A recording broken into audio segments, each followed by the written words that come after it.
What's going on, everybody? It's Friday, so you know it's Freestyle Friday. Drizzy Drake in the building, locked on Someone's host. And of course, we have you ready and loaded to go over some Saturday matchups here for men's basketball. So, got some Sunday matchups for the women. So, we're full on basketball, best bets, how you get right when it comes to your money. Let's talk about it on today's show.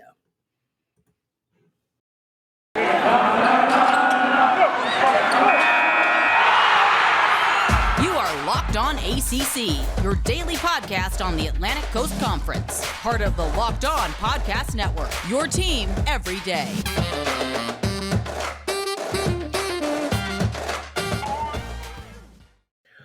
What's going on, everybody? Welcome to today's edition of Locked On ACC. Thank you for making us your first listen, followed by the Locked On Seminoles podcast over there with Drizzy Drake in the building. Okay, we've got a lot to go over in terms of Friday. I know, Drake, like every time I have a person on the show, it seems that their team isn't doing that great. So I don't know if I'm a bad juju when it comes to men's hoops, but I'm feeling like I got to figure it out because I hate to even talk about your Seminoles, but it's going to be tough. We're going to have to go over them today. Okay, how are you feeling? Well, we share that because I hate to talk about the basketball team right now too, especially after the near 24-point, 22-point drubbing to Wake Forest. Yeah, I'm not really excited to talk about that, but I feel great. It is finally Friday. I'm actually in Tampa right now. I'll be going to Orlando for about a week, so I'm actually stoked for that and stoked to be back up on here. So you're in Tampa where all the drama's going down. Okay, so you're the reason AB ran out of New York, and did you help him get situated and stuff? I can neither confirm nor deny that I do know the Uber driver that picked up Antonio Brown and also has been helping him with his entire legal case. Spoiler, I don't know what's going on right now, folks. But I am in here where the drama is happening over at Raymond James Stadium, too. So yeah, no doubt. It's been a wild week for sports in general, but especially in the ACC. Again, we talked about on yesterday's show with Tyler Aki, how everything just seems to be more of the same in terms of people not finding their identities, lack of defense. And as you talk about all the time, you were hoping January we'd be in a better position, but it's still on January 7th. So there's still time to figure things out in terms of teams getting things together. But I will want to go over some of these games. So let's start with the top of the key. On Saturday, we'll have Clemson playing NC State at noon on the ACC network. NC State feeling themselves a little bit, getting their first ACC win of the year. Finally, honestly, they should have beat y'all too, but that's another story for another day. Now they're going to play a really good Clemson team, 9-5 currently, and they, got that Virginia loss on their belt that they're trying to get rid of. So talk to me about this matchup. Do you feel good about either side, especially with a betting man like yourself?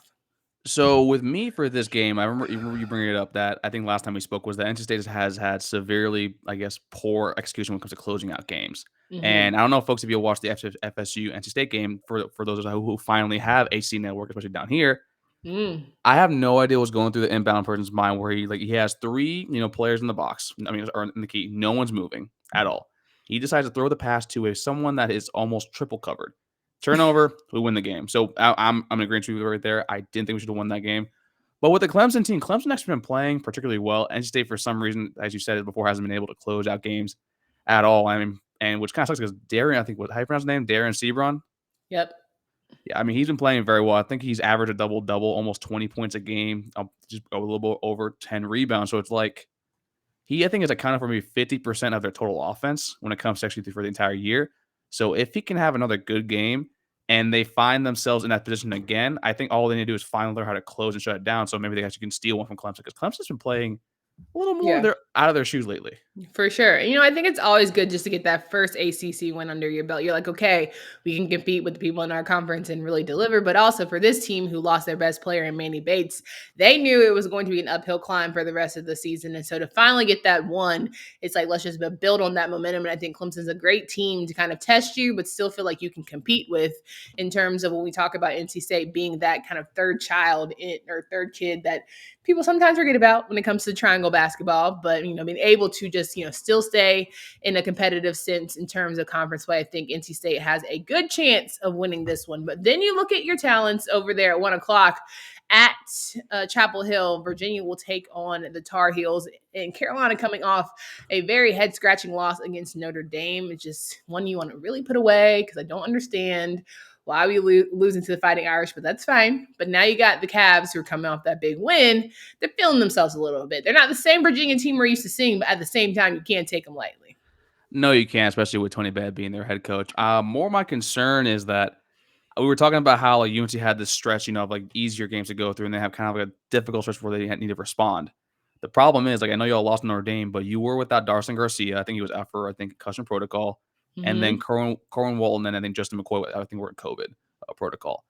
My only concern with that is typically when you see the beginnings of kids sitting out for COVID, especially now with the Omicron and Omicron variants going out there right now, it's extremely contagious. And I wouldn't be surprised this game does not tip off, or they might see more, or at the very least, some more players to be able to sit out. So it's going to be interesting to see how, who actually is on the floor for North Carolina. I mean, hopefully, you hope Amar Baca is on there. So we're going to see what's going I on. want you to get your name right in 2022. It's Baycott. I don't know why people try to make it fancy. Okay. Baycott. It's Baycott. bacon. Bacon with a T. Okay, you know what? Bacon with the T. Baycott. Okay, Baycott. I'm sorry, but no, that's fine. It's good because no one says my real name right. That's why people call me fucking Drake. Trust me. No, but I'm not gonna reveal your sources on here. But I mean, I think I get it. Names are very important, but his is like Baycott. It's just like bacon. I just say again, bacon with a T. Bacon with a T. So hopefully, bacon with a T. Baycott actually is on the court for that game because he has probably been your best player. He's kind of taking the next step forward, and you're kind of worried about him leaving through the transfer portal. He's came back, and under the new head coach is someone you kind of need to take that next step forward. So with Virginia, I still don't think they're a good team. I think that this is the team how last year Duke was out of nowhere just horrible, and they were able to bring back. There's always one team every year in the conference that does not meet the expectations. Either it's us at FSU or it's Virginia, and I lean a little more towards Virginia because actually FSU is much younger. Yeah, no doubt. For Baycott, he was exploring his options in terms of NFL, NBA draft. Caleb Love was another person where we weren't sure if he was coming back, especially with the new coaching changes and all of that good stuff. But Caleb's another guy where turnovers were definitely his Achilles heel, all pun intended. He was playing a little too fast. Like, to me, you got to relax. You got to just let the juju come down a little bit. I understand you really want to win, but it's almost to the point where you feel like the team, too many people are trying to play hero. And instead of like really just relying on your brothers and really getting things done, it's like goes into panic mode because you don't want to mess up because you're like, you go into this spiral, right? You're like, I'm supposed to be a really good Carolina player. We're supposed to be this elite place. We're supposed to be this, top 5 team. We're supposed to be, arguing for national championships. Why aren't we there? So I'm going to try. I'm trying to force it. And when you don't naturally relax and play your game, it clearly becomes evident, and you hold L's to teams like Notre Dame, and you find yourself trying to figure out how am I going to get into the NCAA tournament and succeed and get past the first round because couldn't do that last year. So I think it's all about getting out of their head, because when Carolina plays well, they play their best ball, but when they play bad, they play horribly, and they're going to have to figure out how to be on somebody's defense going up against a very good Virginia team when it comes to defending that. So then you got those games. Final one I would talk about before I got to get into some get upside conversation is Syracuse and Wake Forest. Wake Forest is sneakily becoming one of the best teams in the ACC besides Duke, and then Syracuse, middle of the road team that we never really thought, but they're fighting their way to try and get into an NCAA tournament. I just didn't think we would be here with the Boeheim boys. And you are on mute. There it is. Sorry, folks. New setup. I knew you were trying to cuss. No, it's okay. It's all good. It's all good. That's fair. No, but actually, I would say the same thing for Wake Forest, if we're being completely honest here. I mean, we kind of saw how the football team took everyone by storm, by surprise. The basketball team was the same damn way. 12 wins, 3 losses. I think it's mainly being guided by these transfers like an Alondas Williams too. And then for Syracuse, I mean, it's just Buddy Boeheim, man.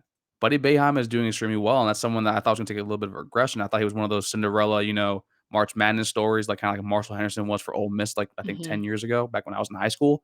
So, and then Williams, I think, is hitting, 50% from the field overall. I think 28 assists, I think, on the season. So it's like with Wake Forest, they're a little streakier. I think they won their last 9 home games, and they're actually they're shooting people out of the gym. And trust me, I just watched the FSU game. They almost scored 83 points by themselves. And I think that's they've been beating all these other teams by at least 15 to 20 points. So this might be the first time if they beat up on Syracuse the way they beat up on us and other people earlier, we might actually have to consider them actually probably being a serious contender for the conference besides Duke. Yeah, listen, I think if anybody was paying attention to last season, Wake Forest was in a lot of games, but they were the type of team where we kind of talk about Coach Hafley in Boston College, where as soon as they really figure things out, they're going to be dangerous. And you could just tell the way they would be in the first half but not be able to finish. It was like they just need those couple missing pieces in order to get it together. And now with guys like Alondas Williams, they're really just kind of moving things forward. So I'm excited to see kind of what they do in this game here on Saturday. Now, before I get into some other matchups, which I know Drizzy Drake is going to have a lot more when it comes to those bettings and what you guys should do, because he's the betting guy of the group, as we know. If you are interested in any of these teams, I want to encourage you to hit the road this season and make sure that you are fully gassed up with my app, Get Upside. My listeners are making up to 25 cents for every gallon of gas every time they fill up. Download the free Get Upside app in the App Store or Google Play right now by using promo code SCORE, that's SCORE, and get a bonus 25 cents per gallon on your first fill up. That's up to 50 cents cash back. Again, if you want to get the Get Upside app, you can download it free on App Store or Google Play. The cashback gets added right to your account, and you can cash out anytime to your bank account, PayPal, or an e-gift card, or Amazon and other brands. Use promo code SCORE, that's SCORE. Get Upside is the app, so make sure you use it and let me know once you do. Finally, Drizzy Drake is the guy that always has things ready for us when it comes to bets, because he hits up BetOnline, betonline.ag. It remains your number one spot for all the sports wagering action for 2022. BetOnline would like to wish you a happy new betting year as they continue to march to playoff rounds and beyond, from football, basketball, hockey, right to your favorite Vegas casino games. Don't wait to take advantage of all the amazing offers when you use promo code Locked On to get a 50% welcome bonus on your first deposit. BetOnline is where the game starts. Drizzy Drake in the building. We are holding it down for all the folks out here who are trying to have a great weekend as they're ready for some great basketball. And of course, you can't have good basketball if you're not talking about Pitt and Boston College. Just kidding. That's like slight joke, slight shade, but it's all good. 4 o'clock on ACC Network. The Pittsburgh Panthers take on Boston College. Now, Pitt almost beat Louisville the other night. Unfortunately, came up short. Boston College trying to save face in terms of the season. Coach Grant wants you to know you always have to have that one loss that really humbles you. How you fight back from it, and that Carolina loss by damn near 50 would definitely do so. So, how can these two teams that are desperate for an ACC win, well, not Boston College, but at least Pittsburgh, figure out how to, come up with the win on Saturday? Drizzy Drake. That's really tough because most teams are bad. I mean, that's who needs it more? If we're being honest here right now, I'd probably go with Pitt, honestly. I think Pitt actually needs a little bit more than Boston College, because right now it's just I'm like right now I typically, like folks always say, like I typically use like advanced metrics when it comes to like making my picks for anything else. Like right now, I like in my own algorithm that I have Pitt, winning the game by 2 points, which strangely enough to me is something a little bit odd because the lines aren't out there right now. But if you look at Boston College, look at Pitt for both their advanced metrics, they're terrible at shooting the ball. They're mediocre at defense. Their rebounding is also probably in the bottom 15%. So if we're being, I know I want to give you this, fancy schmancy answer, but I think the only thing you can do is just play better basketball. I mean, that's all I think you really say for your team. Yeah, no doubt. And this is the same Boston College team who beat a Notre Dame team who just beat a North Carolina team, and a North Carolina team who beat the bricks off Boston College. We love a good ACC conundrum. Math ain't mathin' in terms, I'll say all that to say.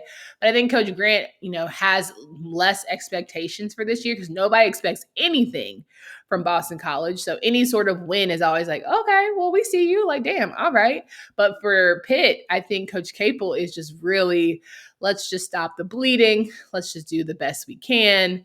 If we get a couple wins out of this, great. But they won 6 ACC games in his time last year, and they're trying to find 6 more for the rest of the year. It's going to be challenging.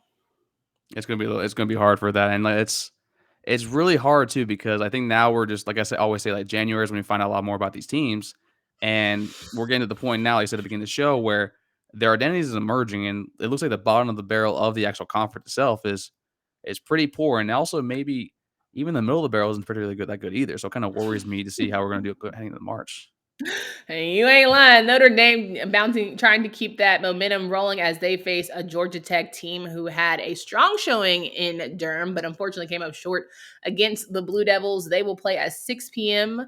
And I think the Yellow Jackets and Michael DeVoe are figuring, let's not point to Coach. Okay, we're not going to point to Coach Bray. We're not going to have any bad energy. We're just going to make sure we play our game, and that's it, and that's all.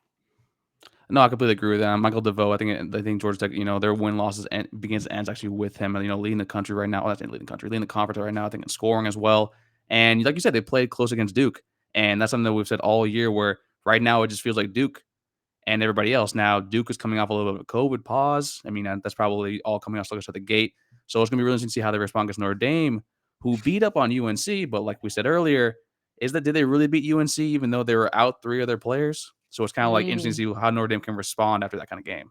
No doubt. That's very, very true. Good point there. Then Miami will play Duke, a Miami team that's feeling themselves right now, 12-3 against a 12-1 Duke Blue Devil team. They'll play at 8 p.m. on Saturday. I think it's going to be a really good game because as much as people try and write off Miami, you can never count them out of matchups. And I think that's what's the most important part of this, as Duke's still bouncing back from a little bit of COVID, cardio, I will say, not necessarily being in the best shape to play as we saw against the Georgia Tech team, or maybe they were saving everything up for this Miami matchup. What do you think, Drizzy? Yeah, I hate to say this, but Miami's actually a good basketball team. You know how Yeah. much I hate to give them any props for anything. But I mean, their losses, are to UCF, which that's the beginning of the year. I'm not counting that. They lost to Yeah. Dayton by 16, not a good loss, but it's also the beginning of the year. And lost to Alabama by 30 points, which is also bad. But overall, in ACC play, they have beaten NC State, they've beaten Wake Mm-hmm. Forest. They were down by 18 to Syracuse the other day. They won Mm-hmm. an 18-3 run and then won a 37-11 run. And that to me is a team that's extremely scrappy. That also lets me know that Jim Larinaga, the head coach at Miami, knows that there's a new AD in the house, and he definitely needs to be coaching for his job for this year. So they might Okay. have a little bit of extra importance when it comes to these games. And with Duke, I mean, if you're going to catch Duke slipping, you saw them against Georgia Tech. Why not Yeah. now? Then Yeah. in Miami, if they want to make a statement, if they want to be ranked at 12-3, this is time to do it right now. Because then after Duke is FSU. Now, Duke losing this game to me would show the most vulnerability because, Ohio State, Big Ten, ACC matchup challenge, whatever we do, okay, you always get hype up for that, but still teams are figuring things out. But in January, for a Duke team to, fall a little bit short or stumble against this Miami team, now I'm saying, okay, maybe anybody can win in the tournament. Maybe on any given night, it's just going to be whoever was feeling it and who's the hottest, because everyone's putting Duke on this pedestal, but I seem to feel like we've done this before. I feel like I've heard this story in terms of Duke having the best recruiting classes and the best players and guys who are automatically going to go number one, only for them to kind of fizzle and fade towards the end of the year. So can we beat them up early and expose them now, or is it still going to be Duke dominant? And then maybe we'll see a little fall towards the end. Wouldn't you rather be exposed earlier, honestly? Yeah, That way, 100%. to me, because I'm one of those people that I played baseball for a while, and to me, based on basketball, are extremely similar when it comes to pressing, when it comes to streakiness, when it comes to hot and cold. And I think as a basketball team, you want to get hotter close to conference tournament time, and then going into the actual March Madness. Right. Because if you get hot at the wrong time and you start doing these cold shooting slumps, that might last a lot longer than you want to. So if I'm Duke, take your lumps now in January and February after you won a majority of your games. Maybe experiment with different lineups, see what you want to do, especially with players being out. Because now, especially now in today's era of basketball, you're going to have players out for a myriad of reasons. So maybe now it's time to test that out. And against Miami, when you're almost a 20-point favorite projected for on Saturday, why not do it then? Why not do it there? Also, Miami might be looking past you because FSU's the next day. And FSU and Miami basketball, I don't think Miami basketball has won in the past 2-3 years. Wait, they're 20-point favorite? No way. Advanced Metrics has Miami as a 16.5, 17-point dog. Then the lines aren't out yet. That's typically where I'm projecting it at right now. Okay, Mr. I'm gonna change your nickname to Mr. Advanced Metrics during I'm not basketball. I'm not the Advanced Metrics guy. No. Listen. No, When it comes to my money, I don't play about that. You know that. Come on. Whoop. Okay. And he said it and he meant that. All right, guys, it's the new year. So that means New Year's resolutions. If yours is about getting fit or eating healthier, make sure you include Built Bar in that plan. You want to eat healthy, but it's just sometimes it gets really boring. By week 3, you might be thinking, this is just not worth it. Where is the chocolate? I am feeling you. I had a Twix bar today, but I'm going to add a little Built Bar in my mix so I can get back right, make it all even out. Okay. 130 calories, 4 grams of sugar, and 4 net carbs, and 17 grams of protein. Built Bar can get you right for the new year. Even if you're not a huge fan of working out, you can at least eat something that tastes good and is good for you. That way, when you enjoy a delicious Built Bar, you can almost count it as a workout. And there's so many flavors to choose from, whether it's coconut almond, cookies and cream, or salted caramel, mint brownie, and more. In fact, Built Bar always is coming out with some new limited time flavors. So check out built.com often to see what's new. Go to built.com, use promo code LOCKED15 and get 15% off your order. Use promo code LOCKED15 at built.com. Wrapping up today's show here, Drizzy Drake. And of course, we got to have the last and final game of Saturday for the men. We've got Louisville playing Florida State, as we mentioned on top of the show. Louisville coming off of that close win, but now they are going up against a Florida State team who is in desperate need of a win. So, what are we feeling, Drizzy Drake? I don't know. Can Coach Mack and the boys handle Hammy and the boys? I don't know, man. I really don't. Primarily, No, wait, I'm Not talking you more about coming in super. You came in super like we about to get Velvet DeVoe up in here, super mellow, boys to men. I mean, the energy is just not as hype as we're used to seeing Drizzy Drake when it comes to basketball and the new blood energy. I know, because unfortunately, I watched my team lose to Wake Forest by 22 points. So trust me, that kills the vibe immensely. But in all seriousness, though, like Chris Mack was the head coach of Louisville. Actually, I think he's only beaten FSU, I think, once his entire career. And these games always get super chippy and it's super close. I don't know if I remember correctly, Trent Forrest when he dunked on Jordan Nwora, I think 2 years ago. And that was kind of like, oh, this is like a pseudo kind of rivalry between the two because it's two programs that are on the up and up and everything else. And with FSU, we beat NC State. By beat, I mean we stole a game from NC State. I think Ken could tell you the same damn thing too, because that was a game that we should not have won. And then at Wake Forest, we shoot, I think, below 25%. We get out rebounded by 20. Even though we won the game on the turnover battle. So with FSU, this is basically a game where you got to grow up fast, man. And this is a team that said since the beginning of the year is super, super young. Yeah. And so far, would be all our wins are against teams that are not even in our conference and NC State. And that's something that kind of worries you overall as a new blood on the block, especially because you have Miami coming up. Yeah. Now, I wouldn't be surprised if we're favored by 3 points. Folks, this is me, the gambler, not the fan talking. Hammer Louisville for the game on Saturday. Yeah. Okay. Well, there it is. I'm wondering how much that South Carolina game and how they lost really affected this team and how they're still like trying to bounce back from that. That game was rough. Yeah. And no, like South Carolina's not a good basketball team. Right. They're just not. I think overall metrics they're like bottom 50. And for something like that, it's just like it takes a lot out of you now. You beat Lipscomb by 20, but you had to go to OT with Boston University. You got smoked by Florida in game number 2. And you lost one of your players, I think, Tanner Engom is out, one of your big men, when you already were overall a smaller lineup. So with this Louisville game, this will tell us a lot about who this team is. Because like I said, it's the middle of January. Your identity is starting to emerge, whether they're going to be a tournament team or not. And this might be the first time in about 5 or 6 years, or we might not be dancing with the rest of y'all, which is really damn sad. But maybe, hey, this is a young team. Maybe we'll take the next step forward for next year, kind of like how you guys did last year. Oh no, not discluding the Seminoles from the dance number. We need a whole group routine. We try to do a little 1-2 step. You know what I'm talking about? But okay, I got you. Then we've got the women who are playing on Sunday. Just matchups to note: Miami will play Louisville, NC State will play a great Notre Dame team. Boston College will play Clemson. Duke will play Syracuse. Wake Forest will play Florida State. Virginia will play Georgia Tech, and Virginia Tech will play Carolina. There will be a lot of great games. As I mentioned, 6 teams in top 25 when it comes to ACC. The best kept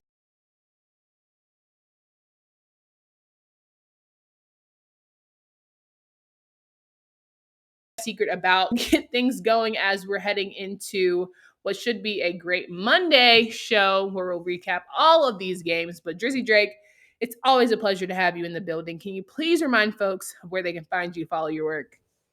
Okay, it's a pleasure is all mine being here on every single Friday with Freestyle Friday. You can follow me at Tally__Drake. You can follow my co-host at MaxMovie17. You can follow the podcast at LO_Seminoles. You can follow our community at Knowles Anonymous. That's where we have a Discord where we engage with our fan base. Get reader listener questions where we get the themes of our episodes.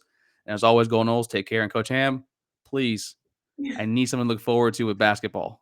Please. Okay, so we had a little issue here on the Thursday episode because I had told Locked on Syracuse host Tyler Aki he should start a Discord for it because he has so much great content. And he was like, what the hell is a Discord?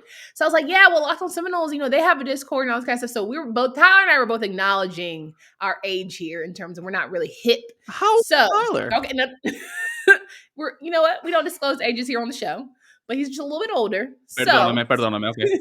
So we say all that to say, for folks who might be interested in maybe a Locked On ACC Discord, what exactly would they be getting with such content? You would probably get each, like, basically how it is, like, it's like a community. It's kind of like it's a group me, but however, something a little more user-friendly on the phone, user-friendly on the computer. You can actually have different channels for different groups. For Locked On ACC, we'd have the general, which is all ACC content, and then you'd have Seminoles, UNC, Syracuse for all dedicated stuff like that. And what you can do is you customize your user, and you get a little ribbon or your color to your name. If you're a Syracuse fan, it could be orange. If you're a UNC fan, it could be UNC blue, and so on and so forth. It's basically a way. It's a fun way to create a community. It's also it's a lot more easier and accessible actually for the person. Now, do people behave? Because we know Florida State, y'all get a little crazy, but y'all do be A little? behaving on the Discord. Okay. Oh Just no, making sure. you get mods, and if someone acts a fool, someone acts a line, trust me, I will kick them out. And you get kicked out, and you do not get back, and you can get banned. Trust me, I am quick with that. Come on. We know we had to regulate around here, Drizzy Drake. Okay, I appreciate that. We might start one. I feel like we need to have a little more content. If you guys have not yet subscribed to the YouTube channel, you're truly doing yourself a disservice. If you want to hit us up on Twitter at Locked On ACC, we'll try to build that one up for now. I think we can still work on that. And guys, if you want to follow me personally, you can find my Twitter handle down there. If you talk to me, I definitely talk back. You can follow Tally__Drake as well. So guys, come back on Monday. Hope you have a great one. Oh yeah, Monday's my birthday.